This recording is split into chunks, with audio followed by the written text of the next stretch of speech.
On a appris à faire des beats, on a appris à rajouter des accords par-dessus les beats. Maintenant, dans cette capsule-ci, on va apprendre à rajouter de la basse par-dessus nos beats et nos accords. Pour faire ça, on va aller dans Learning Music et puis on va aller dans la section ici dans le menu et puis on va aller dans la section Terrain de jeu. Alors, le terrain de jeu, c'est une page sur laquelle il y a un peu de tout. Il y a une grille pour faire des rythmes, il y a une grille pour faire des lignes de basse, il y a une grille pour faire des accords et il y a une grille pour faire des mélodies. Nous, on va se concentrer ici sur la grille de la basse, mais je veux juste vous montrer avant que j'ai déjà placé la progression d'accords qu'on avait faite juste à la capsule précédente. Je l'ai refaite ici dans le terrain de jeu, pour qu'on puisse la développer, puis rajouter une ligne de basse dessus. L'autre truc que je veux vous faire remarquer, c'est que dans le terrain de jeu, les grilles sont 2 fois plus longues. Tantôt, on se rappelle, on avait 4 temps par boucle, et puis je vous avais dit qu'à chaque temps, il y avait une ligne foncée là, qui allait nous dire où est le prochain temps. Donc, à chaque mesure, on avait 4 temps.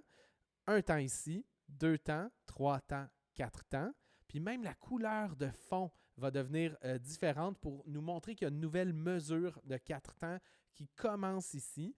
Donc, deuxième mesure, premier temps. Deuxième mesure, deuxième temps. Troisième temps et quatrième temps. Les temps sont toujours séparés en 4 encore. Donc, c'est des doubles croches. Chaque carré vaut encore une double croche. OK? Voilà. Maintenant, comment on va faire pour créer une ligne de basse par rapport aux accords qu'on a? Premièrement, je vais vous faire écouter les accords. Vu qu'on avait 2 fois plus de temps, on avait 2 mesures, ben, j'ai décidé de faire durer les accords au lieu d'être un temps, ils durent 2 temps.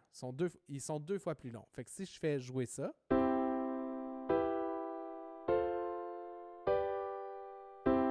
voilà. Pour faire une ligne de basse rapidement puis de façon efficace, ce qu'on peut faire, c'est remarquer ici, tu sais, tantôt je vous avais dit la fondamentale des accords, c'est la note la plus grave des accords. Donc ici, nos fondamentales, c'est quoi? Bien, la première fondamentale, elle dure 2 temps, et puis c'est un Do qui correspond à un C. Parfait. Donc, ce que je peux faire ici, c'est aller sur ma grille où on peut faire les lignes de basse et aller sur le C, la même note, et puis on va le faire durer 2 temps, la même longueur que la durée de l'accord qui est en dessous. Donc, première note, un Do, une basse joue une note à la fois, contrairement aux accords qui en jouent au moins 3. OK? On continue ensuite avec un Mi. On va aller copier ça ici. Même chose, ça dure 2 temps. On va aller copier le Mi dans notre grille de ligne de basse. On continue avec un Fa et avec un Sol. Donc, on va y aller ici, comme ça. Et avec le Sol. Et voilà. Bon, là, inquiétez-vous pas, on va rendre ça plus intéressant. Mais déjà, si on écoute ce que ça donne, ici, on va faire jouer les accords. Et je vais partir ma ligne de basse.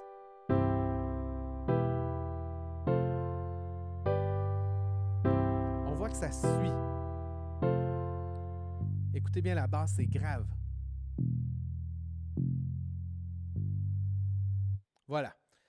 Donc là, on a déjà créé une première ligne de basse très simple, mais on peut aussi essayer de donner une petite rythmique un peu plus funky à notre basse.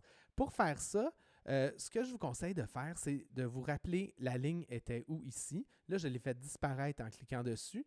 Et puis, je vais essayer de créer une rythmique en insérant des notes à des endroits et en laissant des espaces vides à d'autres endroits. Puis, je peux même étirer mes notes pour les faire durer plus longtemps. Une fois que j'ai trouvé une rythmique que j'aime, je peux, on va l'écouter pour voir si ça fonctionne. Fait que moi, ce que j'aime ici, ça va être de faire une première section qui est avec des notes courtes, comme ça, durant mon Do. Puis durant mon Mi, je vais laisser la note complètement pleine. Puis je vais répéter la rythmique pour ma troisième note comme celle de la première note. Donc sur le Fa, je vais cliquer sur la première note. Je vais laisser un espace libre ici. Je vais en mettre 2. Ensuite, un espace libre et puis une autre note qui dure 3 doubles croches. Et puis, pour le dernier accord, on va garder la note longue comme on a fait pour le deuxième accord. Qu'est-ce que ça donne quand on fait jouer ça?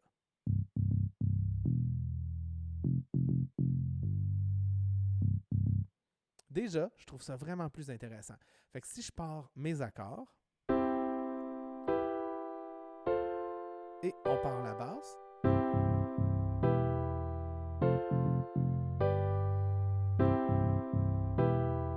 voilà. Déjà, on a une ligne de basse qui est plus intéressante. Puis, le dernier truc que je vais vous donner là, pour rester encore dans les bases, mais faire ça de façon efficace et rajouter du mouvement, c'est que vous pouvez, chaque Do qui est ici, vous pouvez le remplacer par un autre Do. Voyez-vous, ça fait C, D, E, F, G, A, B. Et puis, on recommence. C, D, E, F, G, A, B, C. Fait un C, ça peut être ici, mais le même C, on pourrait prendre celui-ci et le monter d'une octave comme ça. Puis, on pourrait jouer avec les hauteurs de notes. Fait que ici, mettons, on prend celui-là, puis ici, on va faire la même chose. Ça, c'était un F. Fait qu'on va l'amener vis-à-vis le F ici. On va écouter ce que ça donne.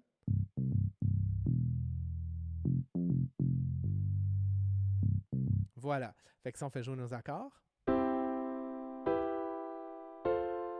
Et on part la basse.